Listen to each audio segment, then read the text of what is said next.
时间一点点的过去，不知道过了多久，大眼神君的声音终于在空荡荡的大厅中响起，立刻将韩立的注意力从手中的功法上吸引了过去。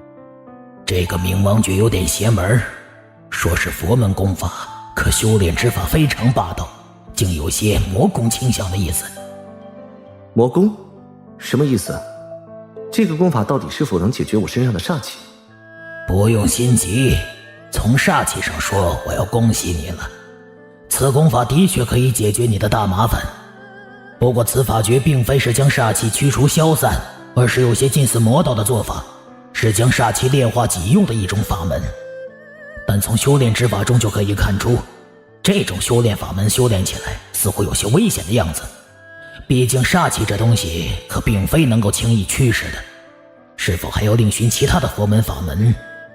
你自己思量一下利害关系吧。化煞气为己用，修炼到高深处不会步入上古魔道吧？这个都不用担心，这冥王诀既然是佛门护法修炼的功法，自然不会真和魔道扯上关系的。他虽然修炼手段有些偏激，但和一般修炼煞气的魔道功法大相径庭的。他只是将煞气作为辅助之用，并非直接驱动煞气来攻敌伤人的，这样保留了煞气的霸道秉性，但却将其中的不良效果给消除了七七八八。这佛门之中还真有大能之人呐，竟能创立出这种由魔入佛的功法来，估计其才智只在老夫之上，不在老夫之下的。此功法也是堪比大眼诀的一门大神通。韩立听到大眼神君竟将此功法比拟大眼诀，心中不禁将信将疑，当即将神识再次沉进玉简中，细细看了一遍那篇冥王诀，但只看了一会儿，他就诧异地叫出声来：这法诀很熟悉，我怎么像在什么地方见过一样？你见过？不错，我想起来了，这法诀和那上面的妖族功法很相似。沉吟了一会儿，韩立蓦然想起了什么，伸手往储物袋上一摸，一个巴掌大小的铜片就出现在手中，正是那枚早已被抛至脑后好长时间的繁盛真片。韩立二话不说，重新对照铜片上的妖文，细细辨认起来。片刻后，他就发现这所谓的冥王诀和妖文中的功法虽然内容不同，但明显出自同一脉不假。而这两种功法中，冥王诀明显比铜片上法诀浅了许多，但两者大有似是而非的感觉，这让韩立一头雾水，有些糊涂。这铜片到底什么东西？前辈也来看看吧，晚辈资质有限，实在看不出其中的关联，也许前辈能给晚辈解惑一下。韩立犹豫了一下，轻轻叹了口气，将这铜片扔进了背后的竹筒，同时自己双手抱肩沉吟起来。这是妖文，既然如此，这功法在妖族中非同一般才是。我看一下。大眼神君嘀咕了两句，声音就低沉无声下去，显然已看起了铜片上的法诀。这一次大眼神君花费的时间并不长，仅仅1刻钟后就给韩立了一个明确的答案。总算看出一点眉目了。很明显，佛门的冥王诀是从这套妖族功法改良而来的，而且是从铜片上欠缺的基础部分改动而来的。原来如此，可是这冥王诀最后部分似乎和铜片的功法仍无法衔接在一起，当中应该还缺少一部分。想不到韩小子你也看出这点来了。此话说的没错，整套妖族功法应该分成3部分才是。冥王诀根据最基础的炼体部分而来，这铜片上记载的是最后的神通施展法诀，而中间缺少了形体幻化部分。这套功法还真是不同一般，有些意思了。3头6臂，这岂不是和那只古魔施展的神通差不多吗？早就听人说过，妖族是最先接触上古魔界的，看来此言还真是不假了。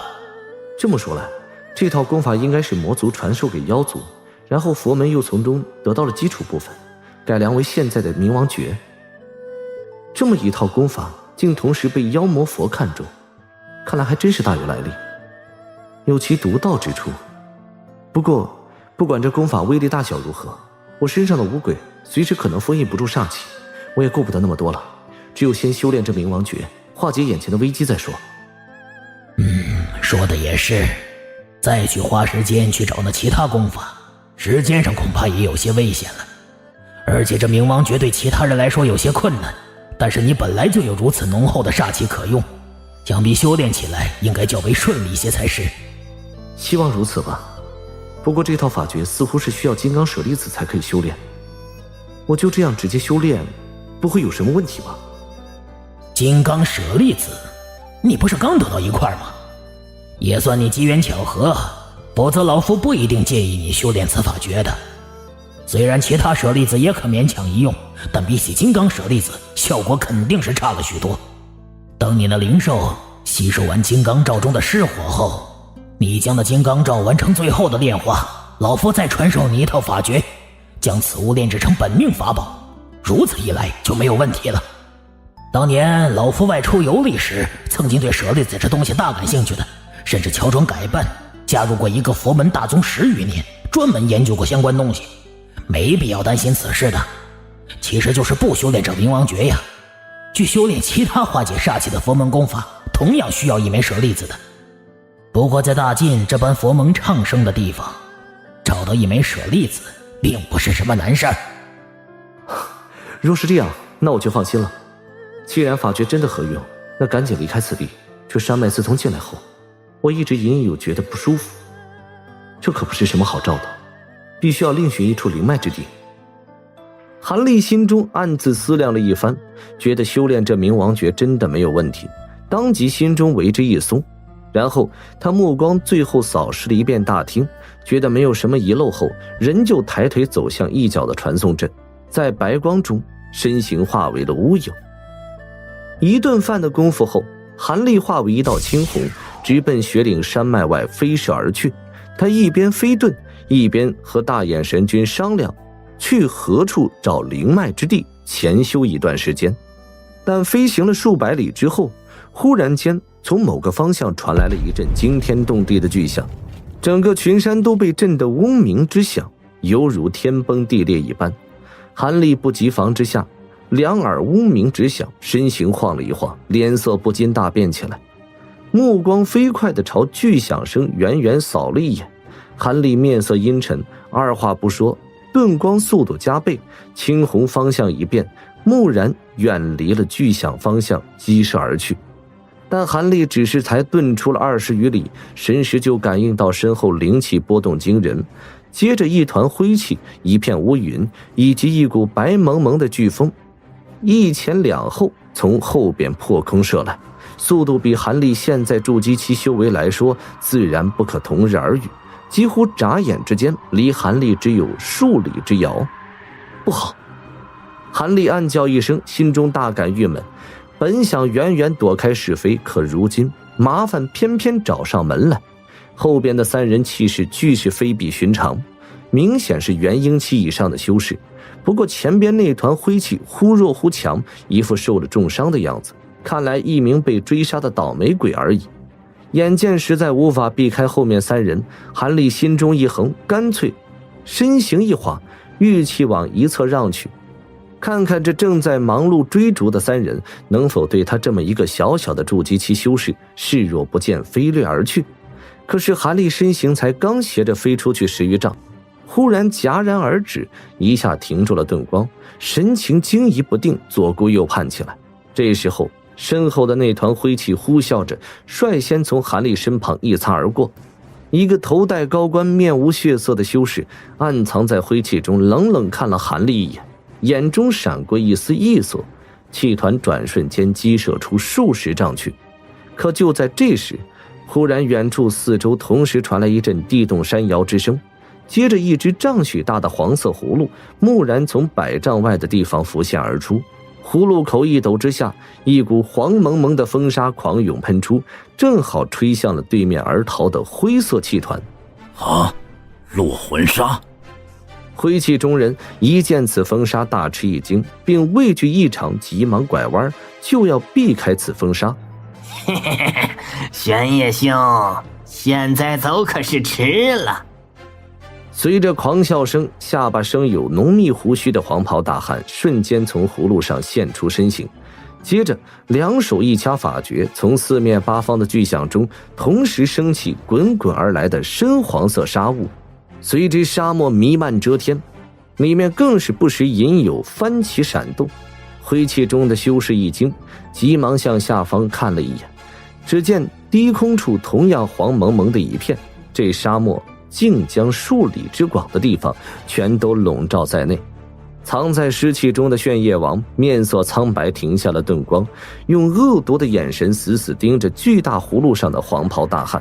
后面的白色飓风和黑色魔云也是流星赶月一般赶到了炫夜王的身后，毫不客气一左一右将其夹在了正中。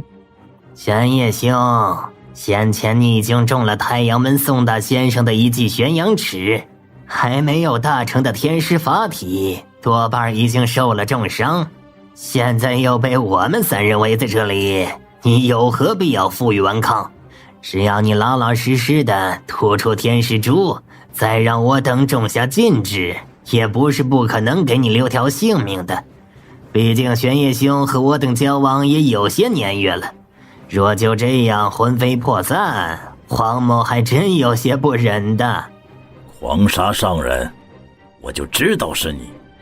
从出古墓的那一刻时，我就隐隐觉得有些不自在。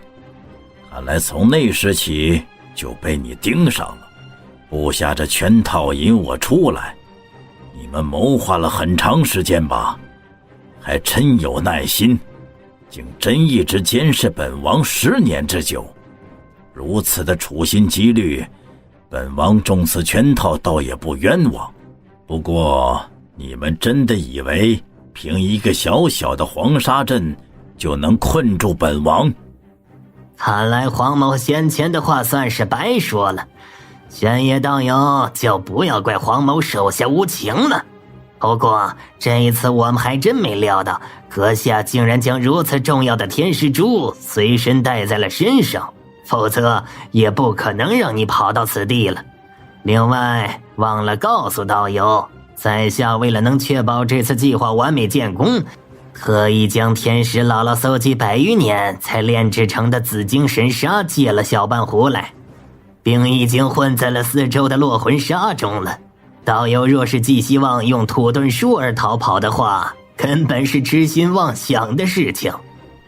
蓝晶神砂，此神砂天使姥姥视若性命，会借你半炉？